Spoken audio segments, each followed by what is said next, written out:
gipadala gyapon sa Facebook, Pastor, mangutana ko nimo ba kung dautan ba ang athletic competition based on the writings of Ellen White, no? Actually, igsoon nga niya, ato ni siyang ipasabot pag-ayo kay basig ma-miss ninyo ang ubang mga area. Naay mga negative side niini o aduna say mga positive side ini. Kung mo yung kag-writings Mrs. White, yes, nagisgot si Mrs. White about sa pipila ka mga sports nga ginahimo sa iyang kapanahunan such as football, boxing, ug uwan pa. Unya, adunay mga prinsipyo nga gihatag si Ellen White mahitungod nini. Number 1, dinhi sa Adventist Home, page 500, ingon siya, the games that occupy so much of his time are diverting the mind from study. Okay? They are not helping to prepare the youth for practical, earnest work in life. Their influence does not tend toward refinement, generosity, or real manliness. So, ano na siya gikuan nga, wala man siya mingon nga, ang tanan sports, iya siyawa, ang tanan sports, iya sa dautan, wa siya magsgot niya na mga pinangga. Naa say mga prinsipyo nga gisgutan dinhi nga kung aduna kunoy dula nga mo-occupy so much of his time, kanang word nga, so much of his time. Kana bang napiktuhan na ang imong ubang aspito sa kinabuhi ba? Kabalo beta nga adunay 4 dimensions of life. Kini gitawag natong physical, mental, social ug spiritual. Ug dapat balansi ang imo nga paghimo ni ana.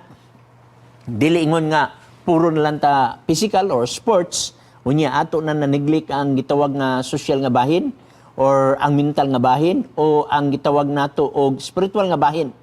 Kung ikaw usasad ka tawo nga bright kayo, wa gi kay laing ginahuna bisag wala pa kay sports, pero ang imong nahuna naapirmi sa pagtuon na neglect na nimo ang imo nga physical nga area, na neglect na nimo ang imong social nga area, wa gyapon na siya mahimo. Mo nang ingon si Ellen White nga the games that occupy so much of his time are diverting the mind from study, no?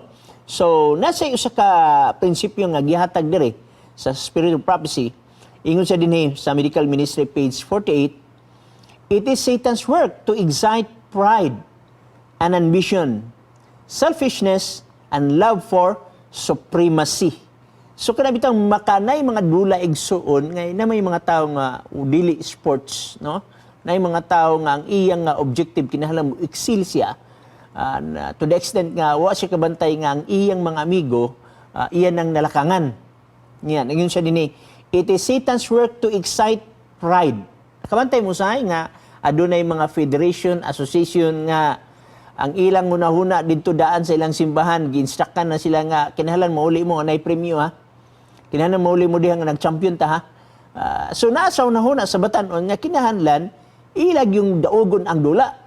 Unya to the extent nga na-excite ang gitawag natong pride. Remember ang sports igsuon dili na sa pagpadako sa ato nga pride, no? Unya selfishness, love for supremacy. Daghan sige tag kabiktima ani sa mga dula, mga bitaw nga atong gihangyo ang tanan mga church or church board nga before mo mapadala sa inyong mga player, i-orient ninyo daan ang inyong player. Nga diin ayaw sila i-orient nga kinahanglan makadaog sila, kinahanglan mauli gid sila og naay premyo. I-orient sila nga kini siya sports lang. Kini siya usa ka gitawag og pagpadako sa atong relasyon ingon nga mga Adventista. Pag-exercise atong social nga bahin. Kay kung imo silang i-orient nga dula nga kinahanglan mo daog, diyan ang problema. Mabitaw nga dunay bang masimbahan nga nanay mga guidelines nga gibutang kinahanglan ang ipadala katong sigig simba, kinahanglan katong ipadala uban pa ang gisgutan diha. Unya ni-violate bisan pa nang hire pa magani sa uban nga wala nagasimba, ang uban ambot ang asa nila gipanguha, ang naitabo magubot pag-abot dito sa area sa dulaanan. So muningon-ingon si Ellen White nga, it is Satan's work to excite pride and ambition, selfishness, and love for supremacy. Magkita usay sa Mountain View College, kinahanglan kita dinhi nga conference mudaoga, pildihon ta na nga mission, dili na siya maayo igsoon. Na isa dinhi nga gingon usab dinhi ni sa Spirit of Prophecy nga gisulat sa Signs of the Times June 29, 1882. the young naturally desire activity, and if they find no legitimate scope for their pent-up energies after the confinement of the schoolroom, they become restless and impatient of control, and thus are led to engage in the rude, unmanly sports that disgrace so many schools and colleges, and even to plunge into sins of actual dissipation. Mao na nga, ang rason sa Seventh-day Adventist, wala kita participar sa gitawag og inter-school, no?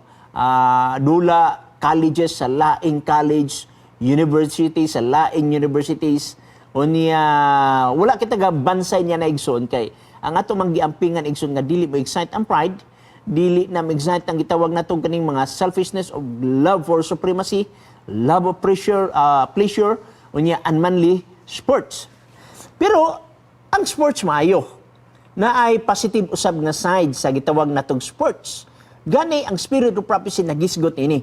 Adventist Home, page 499, nagingon, I do not condemn the simple exercise of playing ball, but this, even in its simplicity, may be overdone. Ang sagingon ni sa spirit of prophecy, I do not condemn the simple exercise of playing ball. Any ball games, volleyball, basketball, o guban pa, as long na gitawag nato ba nga nagpa-ugnat lang ta sa kusog, nagpadako ta sa atong relasyon sa ato nga mga kauban usab. Sa atong working policy igsoon sa 1995 ni siya, I don't know kung aduna ba'y bag-o nga policy nini. Sa page 241 na ingon, the Seventh-day Adventist Church is opposed to inter-school league play, commonly known as varsity athletics in its educational system. So kung maghisgot ta sa educational system igsoon sa Seventh-day Adventist Church, gina-discourage ang inter-school league play. So kibali, pwede makadulag basketball within that area sa usa ka school o volleyball, pero wala kita nag-encourage nga ang usa ka eskwelahan din sa Cagayan de Oro City mobangga sa eskwelahan dito sa Cebu City, mobangga sa eskwelahan dito sa Manila, wasa man nga mga area. So mo ni ngingon din, the Seventh-day Adventist Church is opposed to inter-school league play. Dili tungod kay niagi kani siya og mga panatiko o legalista, kundi ginalikayan igsoon nga kato atong gipangbasa ganina nga gitawag mo divert sa atong unahuna, mo excite sa atong pride, selfishness. Gani kung imong unahuna o gani wala pa ta nag-varsity ha, wala pa ta nagdula sa lain-laing lugar.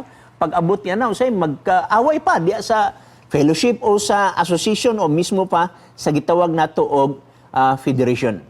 Sa mao gyapon nga libro sa Adventist Home, page 132 na ingon, give some of your leisure hours to your children, associate with them in their work and in their sports, and win their confidence, cultivate their friendship. Kung sa igsoon, kuhanin mo siya, associate with them.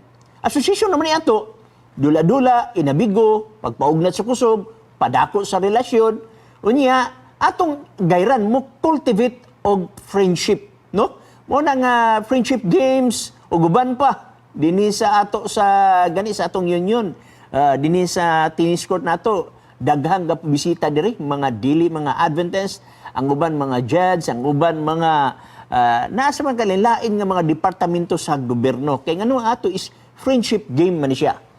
Now adunay mga gitawag natong ideal sports igsoon. Mayong kag ideal sports mo ni ang dapat mahitabo ekspektasyon, no?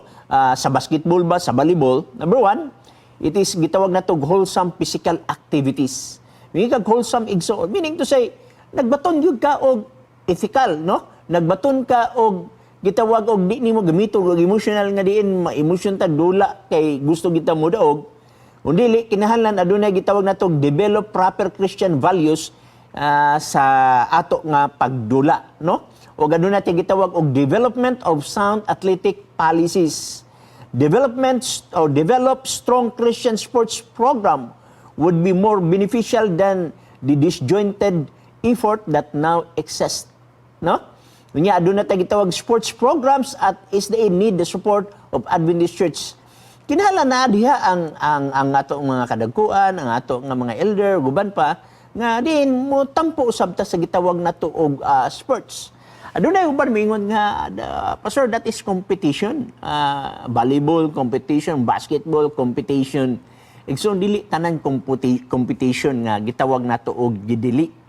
Actually, sugin lang ko kamo, daghang klase nga gitawag nato og competition.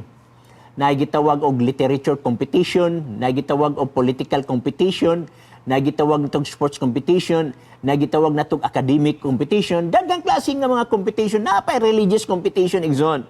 Gani sugin lang ko kamo. Sukad pa kaniadtong hantod garon, adunay competition na hitabo. Survival of the fittest. Tanawa ang mga mananap, galumba na sila pangita og pagkaon. Tanawa ang mga tao, mismo pa sulod sa pamilya. Ang atong mga kabataan, unaware kita nga gakumpit ang atong mga anak. Ang anak gusto mo kumpit nga kinsay makakuha sa atensyon sa mama, kinsay makakuha sa atensyon sa papa, kinsay makapabuklad sa bulsa ni papa o guban pa, gakumpit ang mga gitawag natog mga kabataan. So sa ato pa, ato nagikinabuhi sa matag adlaw nato. But then, kinahanglan lang adunay gitawag nga guidelines sa matag usa nini. Nay gitawag natog unhealthy competition igsoon. Sa unhealthy competition, encourages the view of reward and punishment. Mo nay unhealthy kana bitong sige kinahanglan makadaog mo first prize, no? Kung mapilde gini mo ay na lang mo uli sa balay, no? So atong gi-discourage kana nga mga area. O unhealthy competition, the demoralizing nature of loss, no? Na mga tao igsoon nga di naman gani gusto nga mo kanang mapildi unya masuko unya ang uban gani magdula og basketball tan-aw nilang malupigan na ilan na lang iawayon aron maundang ang basketball aron way madeklarar nga gitawag nato og kinsay ni daog kinsay napildi.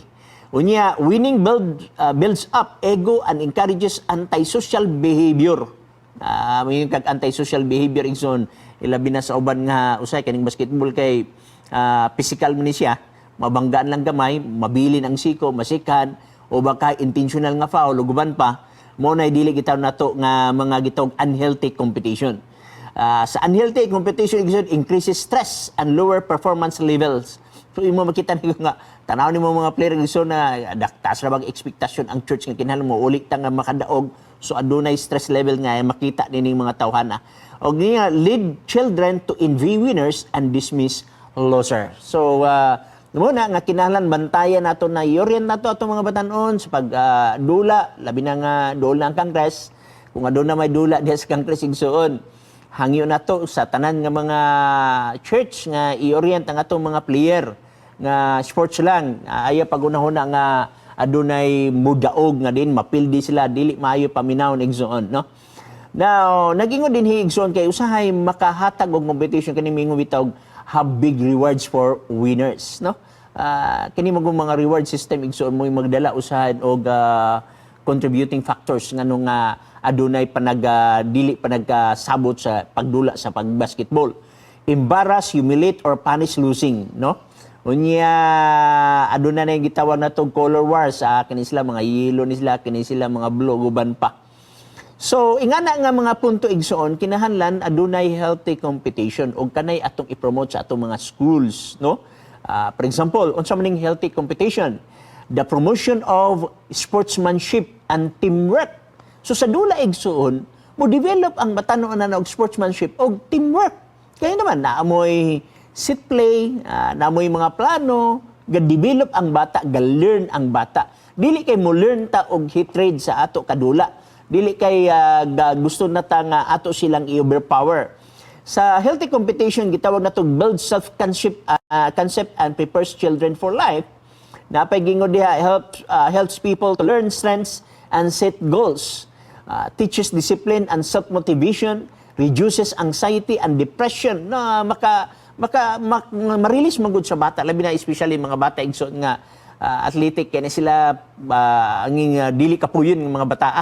So kinahanglan ma-exhausted na ang ilang energy, at least kinahanglan balance sa physical, mental og gitawag nato og spiritual igsoon. Gani kung imong tanawon ang Bible, na mga kanang itaw diha nga gitawag og dumalagan kamo sa usa ka dula ug ang tanan mandaog.